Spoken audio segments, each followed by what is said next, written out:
Hey future pen testers, I'm talking today about the CompTIA Pentest Plus.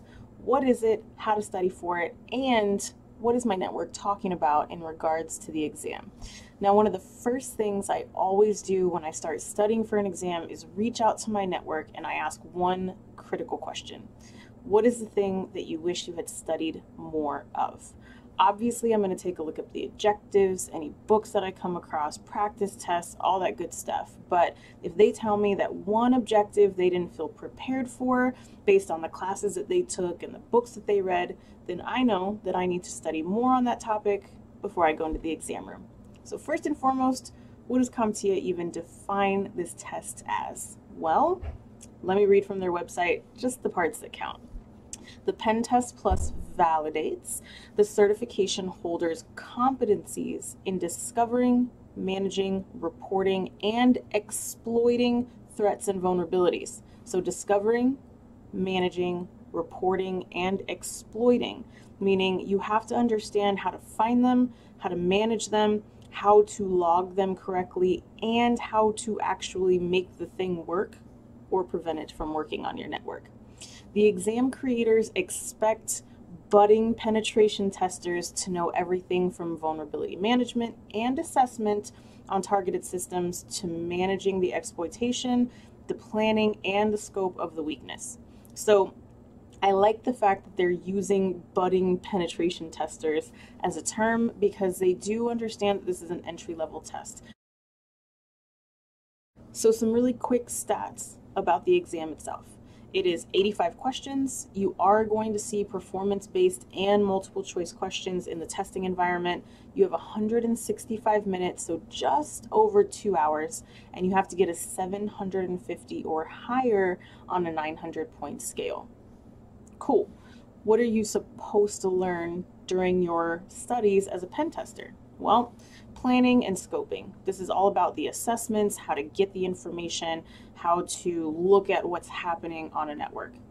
Gathering and identification is to actually prep for the exploit, making sure that you can go through analytics, do vulnerability scans, and then the actual attacks and exploits themselves. What actions do these things take? So we're looking at what happens to the network, wired or wireless, specific application attacks, what happens after the exploitation, how do you clean it up, how do you document it, and of course, they're going to test you about the tools. So what analytics you're looking at, what output logs you're going to get, what scripting languages you need to know. We're going to touch on a couple of those here in a second. They also want you to know about reporting and communications. So the best practices in reporting, making sure that you make the best recommendations to your client, aka the person who you are ethically pen testing for. So letting them know what you found and how to mitigate, a strategy to mitigate what that risk looks like. So the ones that I was told to definitely concentrate on are Bash, Python, Ruby, and PowerShell. Really quick, again, Bash, Python, Ruby, and PowerShell. You've got to be familiar with those to get through this exam. And to be honest, when you get into the real world, you apply this, you get a job, those are things that you're going to see in front of you pretty often. This exam is one of the toughest that this person that I reached out to has attempted so far. It says it's something that is definitely not just cleared by walking in with common knowledge, and you need to play around with the tools and know the scripts quite well. They studied for about a month and they borderline passed, meaning that they got a score just above 750 to make it happen.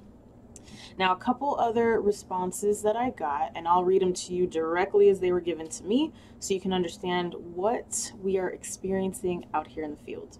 So one person said, I completed my test, but I didn't pass. I think I let myself down on the scripting scenario questions at the beginning.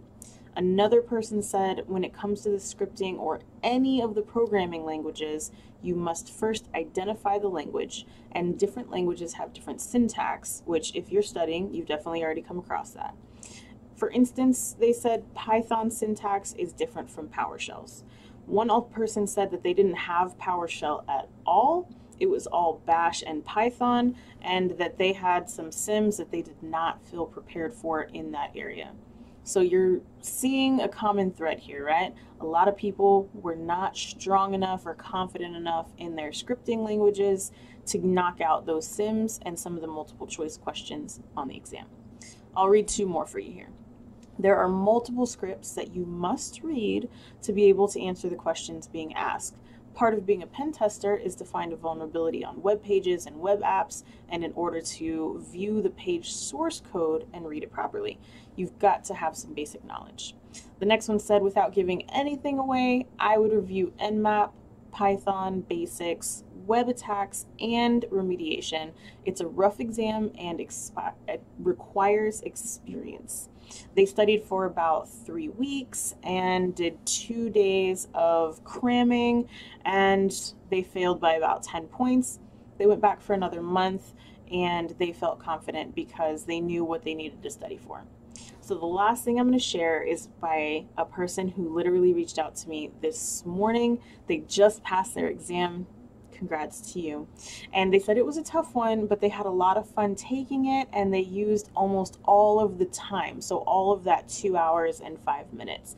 They said it would behoove you to be familiar with the command line for your common pen test tools. You need to know Nmap switches and be aware what exploits look like as far as the correct syntax for Python, Ruby, and Bash. So that's a lot, but what I continuously hear from the people that have recently taken the exam, as well as people who have been in the field as pen testers, meaning experienced individuals, is that you've got to get to know your scripting languages. For those of you who are studying already, let me know what you're studying and how it's going for you. For those of you who have already taken the exam, how did you do? And what is one thing that you would share with others that you definitely wish you had studied more? I'll see you soon. Get certified, get paid.